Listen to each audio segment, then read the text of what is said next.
How we feeling out there, ladies and gentlemen? Tune in to episode 4 of Frank B Podcast. What's going on? I'm your host, Frank B, right here at Creative Control Podcast. How's it going? How we feeling out there? Yes.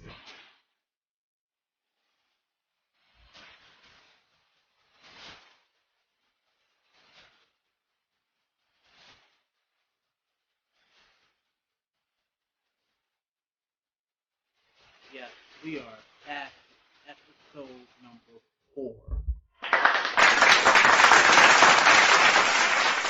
Yes. Yes, I love it. I love it. I love it. Hope everyone had a great week.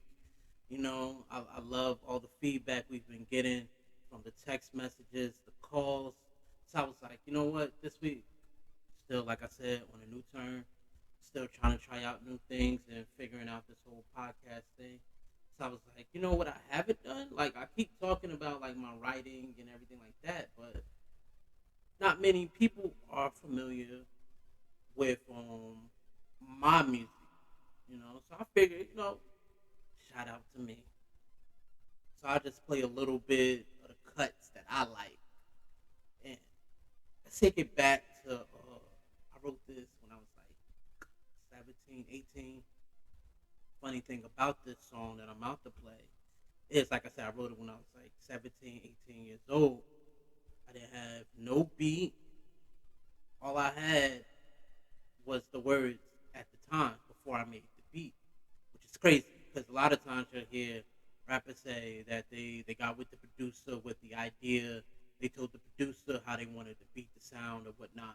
At this time, I wasn't really messing with a bunch of producers. I was just uh, learning and teaching myself how to produce because this time, like I said, I was signed, but I didn't know a bunch of producers and a lot of the in-house producers that they had. They were alright, but they wasn't feeding me the fire that I needed. So, like I said, at this point in time, wrote this. Like I said, I was like 17, 18 years old, and all I had was the first two verses. Then time went on. Then I sat down, wrote the third verse.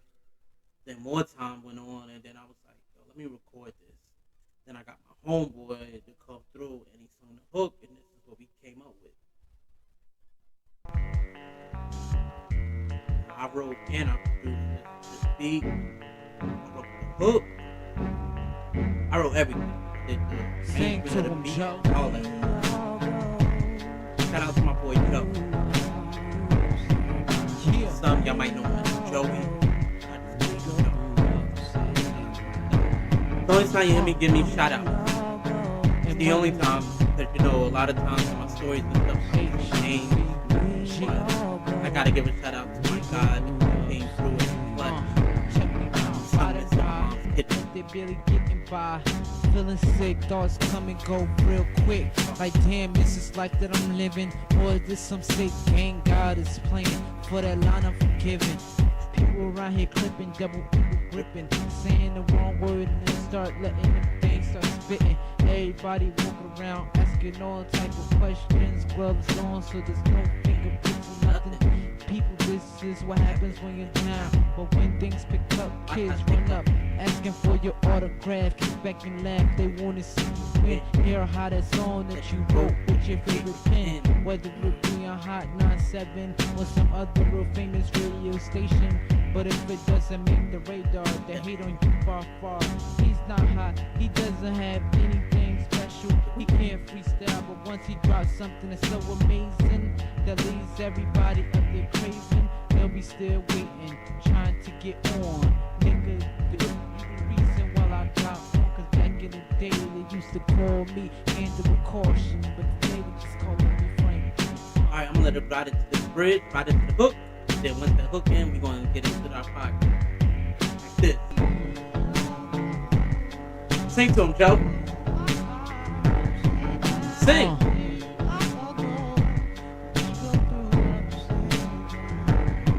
Sing it.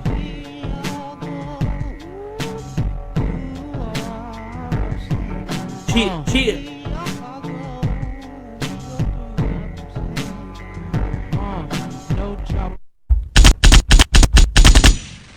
couple of shots to my boy Joe coming through in the clutch with that one right there. Like I said, that's the name of that song was called Ups and Downs. Like I said, I wrote that song when I was like 17, 18 years old in my mom's kitchen. You know what I mean? That's where I used to write a lot of my rhymes. Like, took it back to being in the kitchen. Like I said, like earlier podcast that I didn't have any beats. When I used to write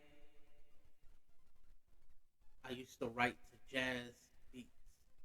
Because growing up, he riding around the city, riding around Newark, Irvington, East Orange. With my dad, a lot of times he's listening to jazz, pointing out different instruments to us or to me, and that's just how he rolled. Like, yo, you're gonna listen to this jazz, you're gonna get this jazz, you're gonna get this blues, you understand where the music that you like, where it all originated from. So like now, or as I was growing up, and I would hear like different hip hop songs or what have you. I'm like, hey, they sampled that from that's James Brown, or that's Shaka Khan, that's Aretha Franklin. Like I could point out these different songs. Oh, that's Mahalia Jackson. Oh, they got that. Oh, that's a great way of losing that fruit right there. Or they sample. Like I'm pointing out the live instrumentation rather than just the sample itself. Like I'm listening to how the harps and synths and piano keys are hidden and all that different things. Because, like I said, when I started to rap, and my homeboy K, he would take me to different neighborhoods to rap because he was out in the streets, and me, I was just going to school, making money while I was in school, but he was getting money out of the streets while actually going to school and being in class and stuff. So a lot of times, like he'll come get me from off of my block and take me around his way to go battle people, and they'll just say stuff that they wrote that day, and like me, I just have a bunch of rhymes and stuff that's either pre-written or stuff that I just come off the top with at that point in time. And like I said, like growing up, my dad, he influenced me to listen to jazz and stuff. So like they just be rhyming and stuff, but me, I had a certain cadence to go with my rhymes. So anytime like I rap for anybody, it automatically sounded like I was rhyming off of a beat because I just had the beat and rhymes already like in my head. Like I knew what I wanted my sound to be like. I knew that these words have to bounce on a certain beat pattern, a certain type of way. So like if I hear like that's just the hi hat. But then if you add in the drum, it goes.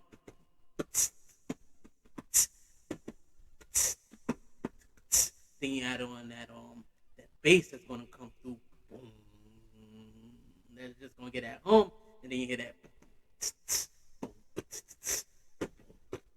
Boom. Then you get that all going, and if you sitting for like a long period of time and you just have that, and still then you in the back of your mind, you like. Then you just coming up with words that's all in the cadence built on behind that drum pattern and the bass line, and you already know like in your head like, yo, I know I got something to go around that, and you'll go see people that able to put that certain drum line cadence together for you because you don't really know how. Because like at that time, like when I was like 15, 16, running around with K, like he didn't know because he's the same age as me. He didn't know any producers, but he knew people that wanted to battle me, and he'd be like, yo, he want to battle you for $100. I'm putting my money on you. I know I'm gonna make it back. I never lost, but yeah, but then he was like, yo, how are you always so fresh, making money in school? With I mean, I'm fresh too, but I'm getting my money out the streets. Like, how are you still able to do what I do, but you doing it this way. I'm like, I know how that route ends, and I don't want to go that route, and I don't want to intertwine two. So like, I remember one day I had got caught selling oatmeal cream pies and my candies in school, and like the dean had pulled me into this office and was like, "Yo, if I catch you, if I hear about you selling anything in the school, I'm gonna suspend you or whatever." So I'm like, "All right, cool. You're not gonna catch me. I'm not gonna do it." So I laid low for about a month. Like I was down bad. I was mad because I couldn't get no sneakers. I couldn't get no Tims or nothing, nothing at all. So K seen me. He was like, Frank. He's like, "Yo, you good?" I'm like, "Yeah." He's like, "No, man. You're not good because you're not fresh." I was like, "What you mean? Like, what you mean? He just got out the box. What you mean?" He's like, "Nah, those been out for a minute, and they got some new ones that just came out last week." I'm like, "You right, you right, my guy, you right." So what I mean. He take me. So after school, I go to his crib, to chill for a minute, because he about to show me some guy that wanted to battle me that day, and I wasn't like in the right headspace because, like I said, I had just met with the dean that morning, and he's talking to me about the streets and stuff. Then he was like, "Yo, just help me bag this up right quick." So I'm sitting there, I'm helping him put some stuff together. Then we go outside, and this is like my first time trying to sell anything outside. This is my introduction to how you a lot of times you hear people say, "Oh, you wasn't outside. You was." This was my introduction to being outside. Because I've been outside for a long time, but I wasn't outside like this, exposed, and I'm nervous by nature since the incident that happened when I was 9. So I'm outside, and people coming up, hey, man, you got this, you got that. I'm like, got what? Like I'm cautious, my back to the wall. I'm like, and then K, like 5 minutes later, he not even 5 minutes, like a minute later, he walk up like, "Yo, go home." Like he sends me home. He's like, "Yo, this ain't for you. I ain't never gonna ask you to do this again. Just go home." Nah, I mean, and we never spoke about that ever again. But he just knew, like, nah, it's not for Frank. I'm gonna keep him away from this. I'm gonna just, keep loading him up with people that want to battle, and that's it. That's the only reason I'm gonna bring him around this part of town is just to battle. Anything else, nah, Frank, you're not built for that. You're not cut for that. And I understood, and I wasn't afraid of that, but I took full advantage of that knowledge, and just that being that. And I never spoke about that in like any of my songs because I'm that's not me. The streets was never for me. That's not my calling. For some people, that was their way out. Yeah, that's that was just him. You know what I mean? That was just how he made his money. And I'm grateful, to know him, and it's still my guy. If I see him in Jersey, say what's up. It's not a long drawn conversation.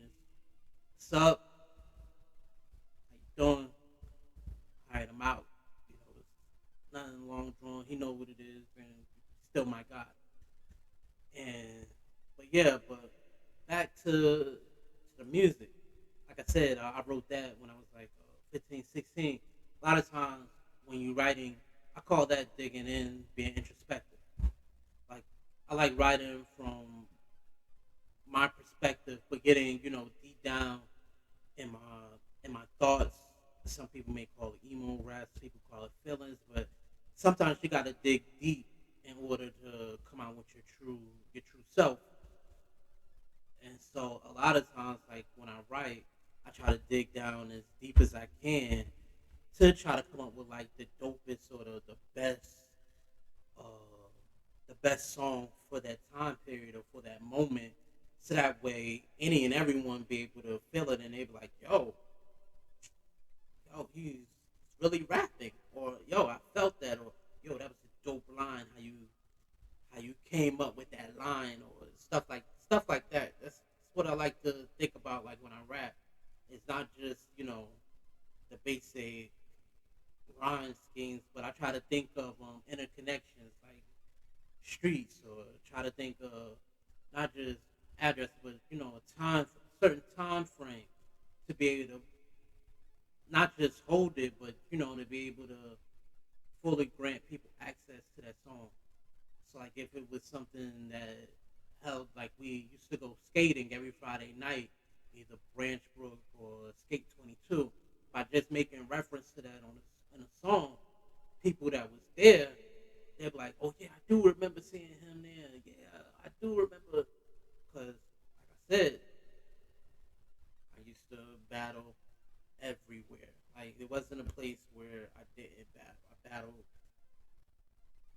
at the park. I battled at Branch Brook. I battled at Skate 22. Like it was. Those were all those times. Those were just fun times for me, and I loved it, and I still love it to this day. Just remembering, you know, how battles would go down. Some of them would, go down in my favor. Some of them not so much, but it was good. It would be all good, and I just loved it. I love performing. I love the writing aspect. I love sitting back, listening to. Some days, like when there's really nothing to do, I'll sit back and I'll just reminisce or throw in an old track or old song that I did, and I just be like, yo, I can't believe like how old this song is, or how that feeling I had at this one point in time in my life while coming up with that song. Like stuff like that is still amazing to me, and I just love it. Like right now, I'm trying to look up a song that I did. This is the most recent song that I did, and I'm gonna leave it at that for this podcast. But like this song that I'm about to play is called "Runaway." Funny thing about this song is how I met the producer that did this beat. Because normally it takes me a minute when I write, because I'll hear a song from a producer and I'll sit on the beat for about 5, 6 months, and they'll forget that they even gave me the beat. So I met him because we worked together. Me and him, we worked together. So he gave me the beat. No, he didn't give me the beat. He put it like on a CD and was like, "Yo, I'm working on a beat CD. I'll send you over some beats or whatever." So I was like, "All right, cool, cool, not a problem." So he sends me over the beats, sit on them. I hit a beat, and I sat on that beat for a while. And then every day, like he'll see me, he'll like, "Oh, you get that?" I'm like, "Yeah, I got it. I'm just you sent so many." Like he sent over like 20 beats. I wrote a song to each beat that he sent over, just to be truthful. So I'm sitting there in the crib writing, writing, and then this one song came on, which was like I don't even remember what track it was, but the track came on, and once that track came on, I wrote I wrote like five different versions of that song, that, but I only recorded what I thought was the best version to that song, and I'll let that play us out of here today. It's called "Runaway." I'll leave all the links in the description for you people that's watching on YouTube. Don't forget to like, subscribe, and click the bell. Let's make sure we get these likes up and comment. You know, you don't just have to comment on the Facebook. You can comment on the gram. We watching the tweets. You can retweet hashtag on Creative Control Podcast. Let's try to get these numbers up. Like I said, this song produced by my boy Kyle Anthony over at Varsity Music Group out of Virginia Beach, and we're gonna end it with this.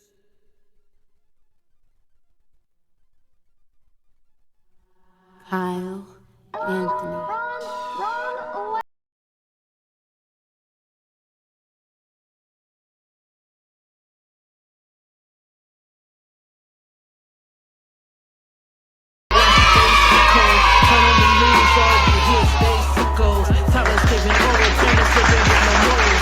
Expect to seek it slower by the day. All we can do is pray.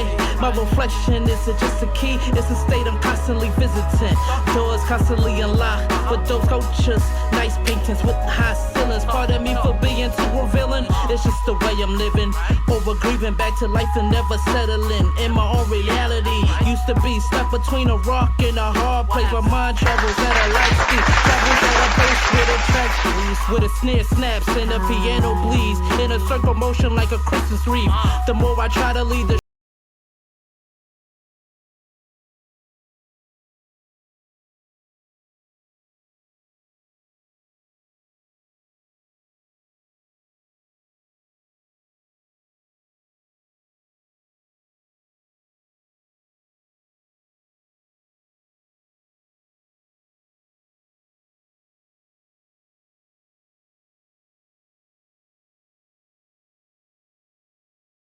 stunting, remembering days when my stomach stayed growling, ribs touching like Edison and my touching. Rabbit the tongue twisted like a punching.